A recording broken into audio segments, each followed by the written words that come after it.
Hello everyone, कैसे हैं आप सब। उम्मीद करती हूँ हमेशा की तरह आप सब बहुत अच्छे होंगे। दोस्तों, रोज़ की तरह आज फिर से लेकर आ चुकी हूँ बहुत ही यूज़फुल वीडियो। आज की वीडियो में मैंने शेयर किए हैं कुछ ऐसे टिप्स और ट्रिक्स जो आपके बेहद काम आएंगे। तो चलिए बिना देरी किए आज का ये वीडियो स्टार्ट कर लेते हैं। वीडियो हेल्पफुल लगे तो लाइक शेयर ज़रूर करिएगा। तो चलिए देख लेते हैं हमारी टिप। तो आज की सबसे पहली हमारी टिप है चावल को लेकर। सर्दियों में हम चावल बनाते हैं तो आप देखते होंगे कुछ ही समय बाद जो है वो एकदम ठंडी हो जाती है।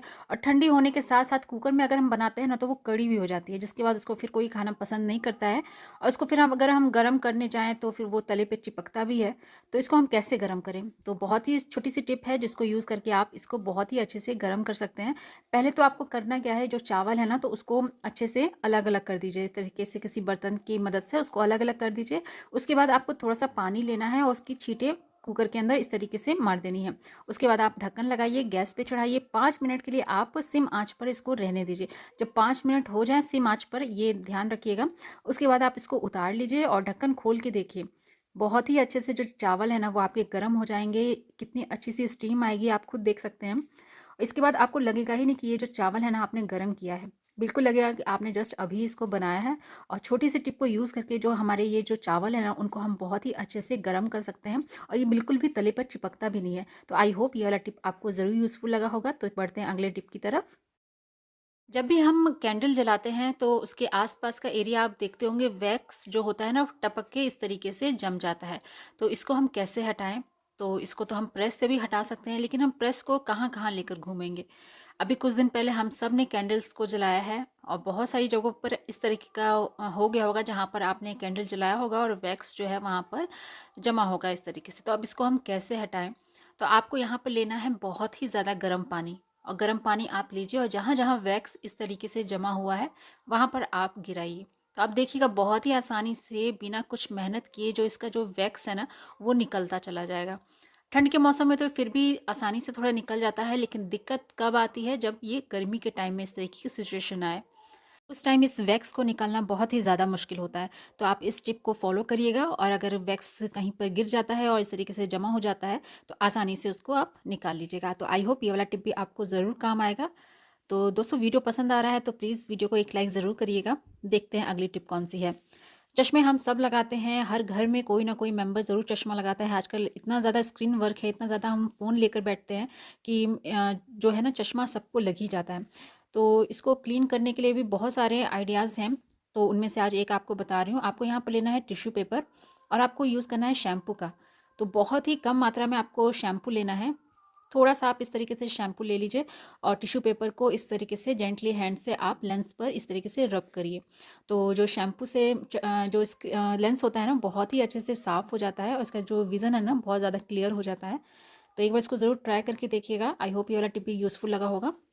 अच्छा, चश्मे में एक प्रॉब्लम और आ जाती है कि जो चश्मा का जो हम कान पर रखते हैं ना कई बार लूज़ हो जाता है, जिसकी वजह से ये गिरने लगता है। हम नीचे कुछ स्टडी कर रहे हो या कोई काम कर रहे हो तो नीचे की तरफ वो सरकने लगता है। तो इसको हम टेढ़ा करके टाइट कर सकते हैं, लेकिन ये इसको हम घुमाएं कैसे। तो यहाँ पर आप यूज़ करें ड्रायर का। तो जहाँ से आपको उसको कर्व करना है ना बस वहाँ पर थोड़ी देर आप ड्रायर को चलाइए।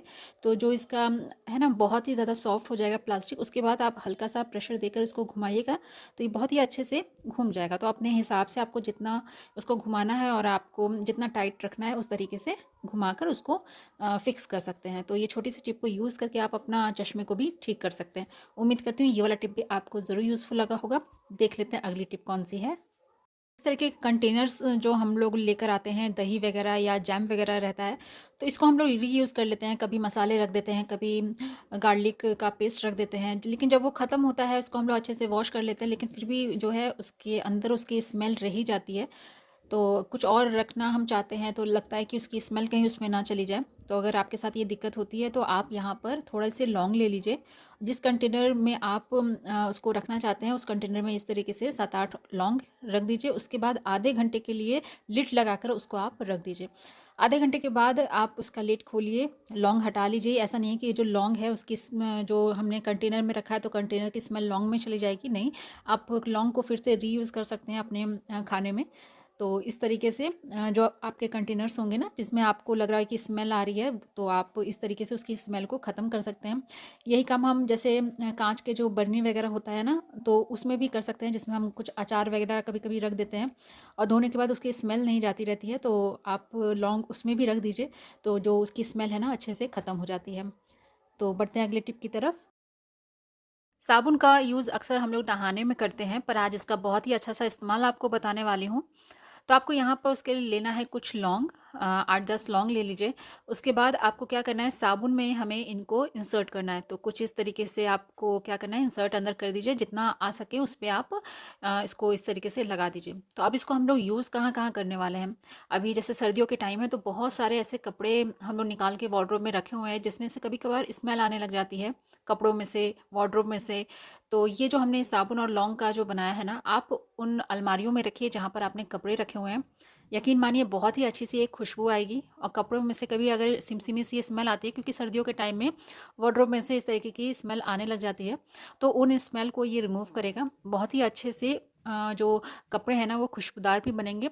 तो साबुन यहाँ पे मैंने डेटॉल लिया है, आप जिस भी अलग फ्रेग्रेंस का साबुन लेना चाहते हैं आप ले सकते हैं। इसको हम लोग अपने बाथरूम एरिया में भी रख सकते हैं, वहाँ पर भी जो स्मेल होती है ना उसको ये एब्जॉर्ब करेगा और एक बहुत ही अच्छी सी खुशबू देगा। तो एक बार इसको ज़रूर ट्राई करके देखिएगा। उम्मीद करती हूँ ये वाला टिप भी आपको ज़रूर यूज़फुल लगा होगा। देख लेते हैं अगली टिप कौन सी है। प्याज का यूज़ हम लोग डेली अपने खानों में करते हैं, लेकिन ज़रूरी नहीं कि हम किसी डिश को अगर बना रहे हैं तो उसमें एक पूरा प्याज आपका लग ही जाए। कभी कभार हाफ लग जाता है, कभी एक पीस लग जाता है। तो बाकी जो बचे हुए प्याज रहते हैं ना उसको हम अगर फ्रिज में ऐसे ही रख देते हैं तो एक तो फ्रिज में से अजीब सी स्मेल आने लग जाती है, और अगर इसको हम बाहर रख देते हैं तो इसमें कीड़े वगैरह छू देते हैं उसको, कॉकरोच वगैरह छू देते हैं, जिसके बाद फिर इसको खाना ठीक नहीं रहता है। तो जब भी अगर आप प्याज को इस तरीके से हाफ़ यूज़ कर रहे हैं और हाफ़ बच गया है, तो आप उस पर हल्का सा ऑयल इस तरीके से स्प्रेड कर दीजिए। उसके बाद कोई भी आप कंटेनर लीजिए और जो प्याज है उल्टा इस तरीके से रख दीजिए।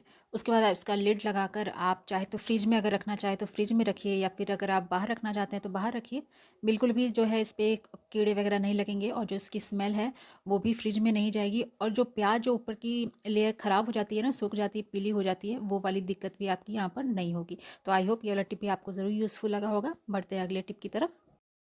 यहाँ पर आपको ले लेना है सॉक्स, और सॉक्स के जो दोनों पेयर हैं कुछ इस तरीके से एक के ऊपर एक हमें रखना है, और साइड से हमें इस तरीके से फोल्ड करते हुए जाना है। और उसके बाद जो नीचे वाला है ना उसको हमें कुछ इस तरीके से ऊपर की तरफ घुमाते हुए फोल्ड कर देना है। तो इस तरीके से हमारे जो मोजे होते हैं ना बहुत अच्छे से ऑर्गेनाइज हो जाते हैं।